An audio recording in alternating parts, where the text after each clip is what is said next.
Good morning. Today myself Manish Kamaut and my friend Rahul Baldania are here to present on the topic types of display. So let us understand what is a display. A display device is an output device for presentation of information in visual form, and when the input information is in electrical signal, then it is called an electronic display. There are basically four types of display: segment display, full area two-dimensional display, full area three-dimensional display, and mechanical type displays. So let us begin with segment displays. This type of display can show only digits or alphanumeric characters. They are composed of several segments that switch on and off to give appearance. Segment displays usually contain LEDs or liquid crystals. There are several types of segment displays like 7-segment display, 16-segment display, HD 44780 LCD controller, etc. First, a 7-segment display. It was invented by Carl Kinsley in 1903. It is an alternative to more complex dot matrix display. They are used in digital clock, electronic meter, basic calculator, etc. They can be displayed in different combinations to represent Arabic numerals. All the anodes and cathodes of the segment LEDs are brought out to a common pin. These are referred as common cathode or common anode devices. Some of these segments have their own internal decoder, some of them does not include this internal decoder, so we need to connect an external decoder for that. This 7-segment can also capable of displaying some common punctuation characters like full stop, comma, equal to, etc. Next is a 16-segment display. It is an extension of 7-segment display. It, as in the photo you can see, it has 4 diagonal segments, 2 vertical segments and 3 horizontal segments. Some of the other variants are 14 segment, 22 segment, etc. Next is the HD 44780 LCD controller. It is a general purpose segment display which we all have used in our projects.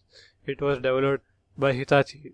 The character set includes ASCII characters, Japanese kana characters, and some symbols in 28 character lines.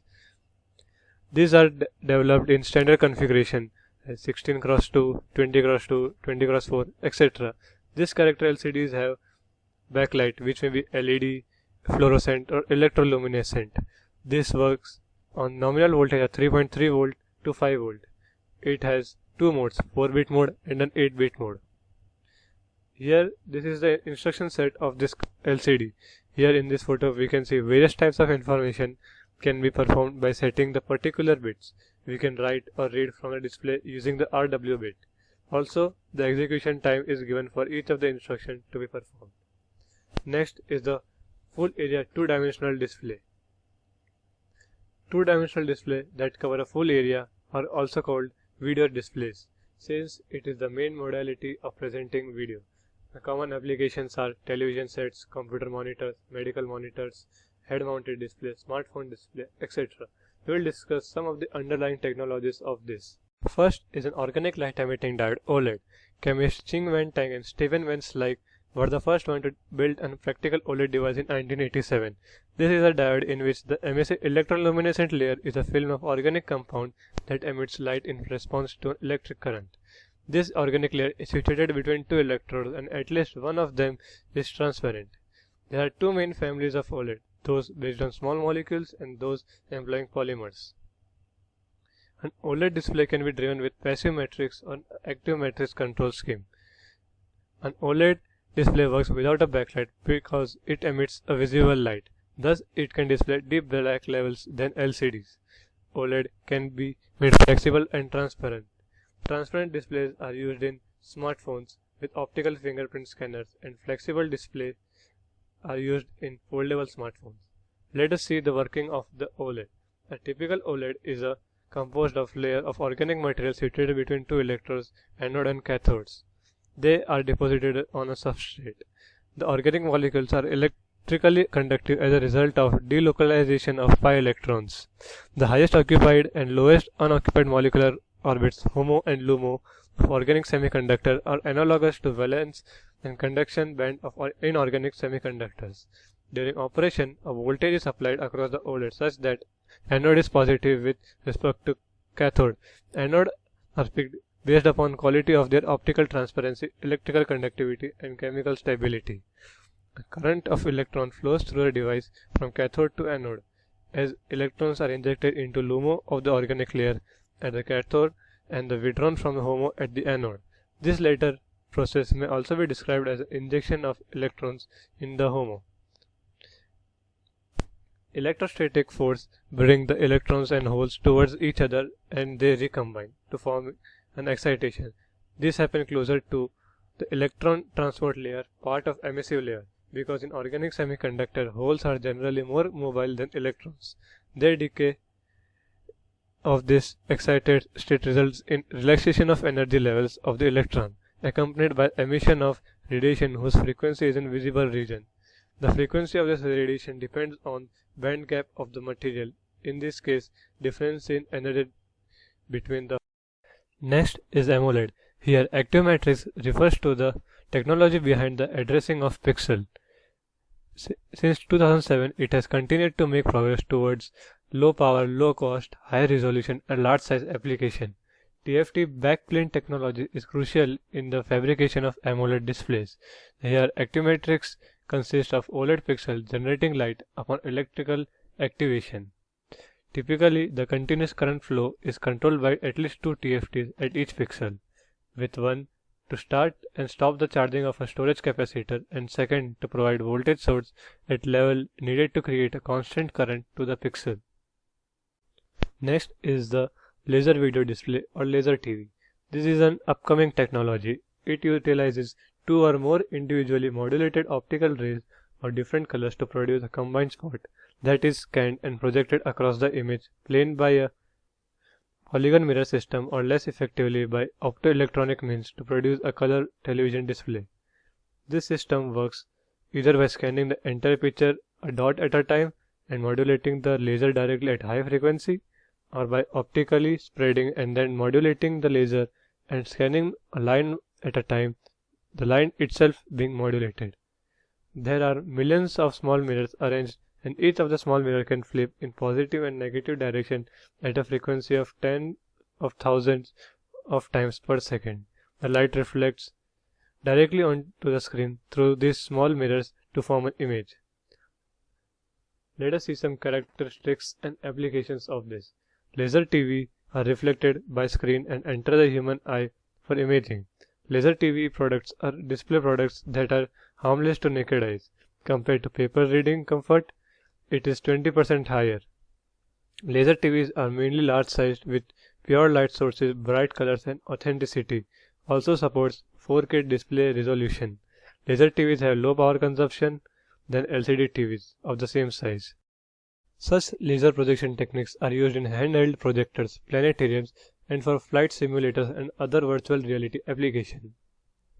Now we move on to plasma display. First of all, what is plasma? Plasma is a state of matter in which ionized gas substance becomes highly electrically conductive to the point that long-range electric and magnetic fields dominate the behavior of the matter. Until 2007, plasma displays were more commonly used in large television, but they lost their market share due to competition from low-cost LCDs and more expensive but high-contrast OLED flat panel displays. Typical power consumption is 400 watts for a 50-inch screen and have a low luminance than LCDs. The lifetime of latest generation plasma display is estimated at 1 lakh hours or 11 years of actual display time. Now we move on to design. A panel of plasma display typically consists of millions of tiny compartments in between two panels of glass. This compartment holds a mixture of noble gases and some amount of another gases. When a high voltage is applied across the cell, the gas in the cell forms a plasma. With flow of electrons, some of the electrons strike mercury particles as electrons move through the plasma, momentarily increase the energy level of atom until excess energy is shed. Mercury sheds the energy as ultraviolet photons. The UV photons then strike the phosphorus that is painted on the inside of the cell. When the UV photon strikes a phosphor molecule, it momentarily raises the energy level of an outer orbit electron in the phosphor molecule, moving the electron from a stable to an unstable state. The electron then sheds the excess energy as a photon at a lower energy level than UV light. The lower energy photons are mostly in infrared range, but about 40% are in visible light range. Thus, the input energy is converted to mostly infrared but also as visible light. The screen heats up to 30 to 41 degrees Celsius during operation. Depending on the phosphor used, different colors of visible light can be achieved.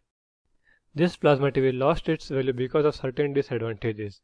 Some of them are screen burn-in, image retention.